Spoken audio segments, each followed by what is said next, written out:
Okay, Ellisville friends. The rest of you can just disregard this. I don't know how to, I couldn't find an Ellisville group on Facebook. I just went to the city meeting and got a lot of clarification on a topic that I was pretty fired up about. And I just want to say that we have an awesome chief of police. His name is Andrew Vaughn. And he seems like a really great guy, really honest. He was in the Marines. He's been working for Ellisville in our police department for 27 years. And he really has the best interest of our people at the forefront of his mind every day. He really cares about us. And I went in thinking terrible things about him. I didn't know him. I'd never met him. And obviously, I'm very involved in immigrant and refugee work. I think everybody knows that. And somebody had made me aware that the city was having a meeting and they were going to sign the 287G agreement, which basically gives the local police the ability to act as if they were ICE. But, it's not interpreted that way always. Anyways, it's kind of complicated. But it is called the 287G Task Force Model. And basically, they were going to talk about it at the meeting. But then they were saying that the city was going to vote on it. The city council was going to vote on it. But after I did some more research, I had found out that they had actually already signed it. That I went to the ICE website. And the chief of police had already signed the agreement. So I felt like I was being had by the city. That it looked to me like the new police chief, who had just been signed in March, on April 22nd, signed this agreement, which basically says they want to be ICE. They want to be able to act as ICE in our city. And so to me, it looked like, oh, great, we have this new cop. He hates immigrants. He's wanting to arrest everybody and act like ICE and do terrible things and arrest people just because of the way they look. And, I thought all these terrible things.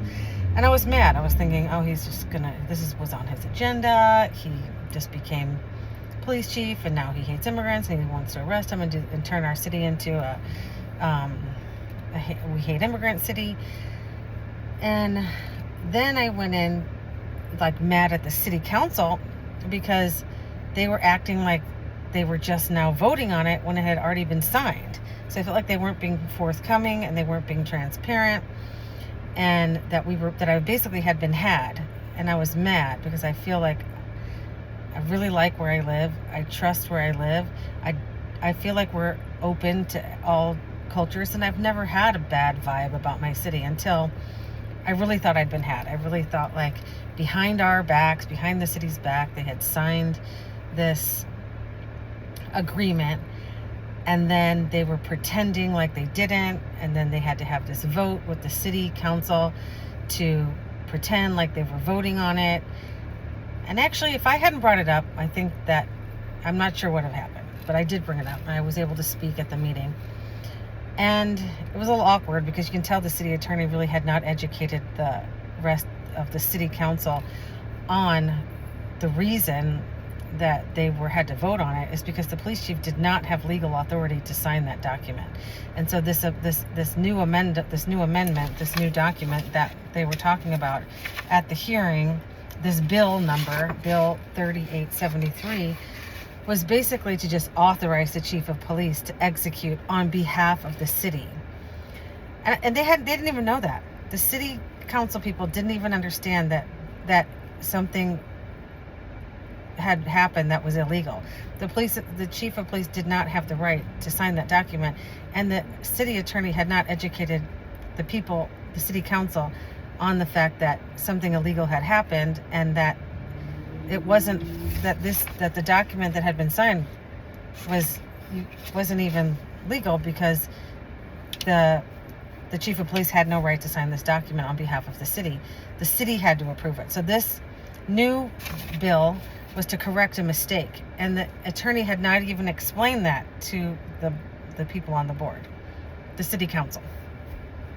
So long story short, they voted for this agreement. They're gonna let our local police chief be allowed to execute this agreement that he had already signed, and they will be able to now act as ICE agents.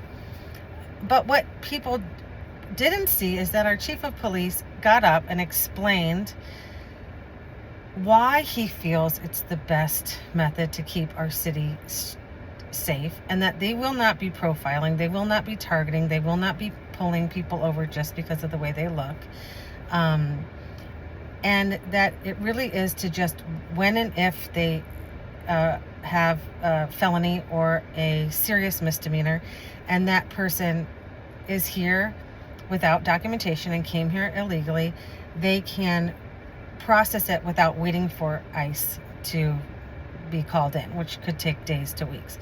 And I get that. I'm all for the law. I'm all for the law. I think everybody should come here legally. I think that we should help them when they're here. That's what I do. And I don't want anybody to be profiled, and I don't want anybody to be targeted if they're here and they don't have their papers. If they haven't done anything wrong, I'm sure they filed for asylum, and I'm sure they're trying to prove that they can't go home to their home safely. Love your neighbor. Treat everyone with love. We don't need to be going after them. But I get it. If somebody commits a crime, and if they are if they are arrested and they have been proved that it was a felony or a serious misdemeanor, like a drunk driving or like abuse, then prior to this agreement, they could have just let them go and been released. The criminal would have been released, because they can only hold them for a couple days, and if ICE doesn't do anything with it, then they're just free to go. But this allows them to just process them and detain them or do whatever they need to do as if ICE were involved. So I think it was good, because he basically said, I'm not here because I hate immigrants. I'm not here because I want to get more people. We're not going to be pulling people over. This is just an efficiency thing with our government. And he said it in a very loving way. And then he explained himself very well. And again, I'm not going to argue with the law. I trust the law. I trust our law. And honestly, I trust our police system more than I trust ICE officers. I'm not sure what kind of training these ICE officers went through when we started beefing up our ICE system. I don't think, just look at what happened in Minneapolis. And I think our police can handle things better, because our police have been trained better than whatever happened there. It was terrible. So I wasn't there to argue the law. And I knew I wasn't even going to have a vote. It had already been done, and the city council, I knew they were going to vote yes, because they didn't even understand what was going on. But I guess the point of this is we were not had, and the chief of police pulled me aside afterwards and saw that I was really upset because I didn't have, not because I didn't get the answer I wanted, because I didn't have a chance to talk to anybody about it. It was just a one-way conversation.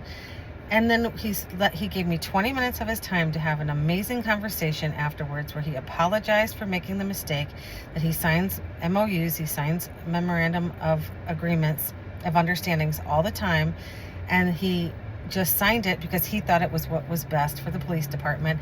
And then it was the attorney who made him aware that, hey, you don't have the right to sign this one. The city council needs to sign it, and the city manager needs to sign it. So we're going to have to do this bill to correct our mistake. And he owned it. And I told him how bad it looked. Like, you look like the new police chief that just got on, and 7 weeks later you're signing this agreement because you're going to profile immigrants because you hate them, blah, blah.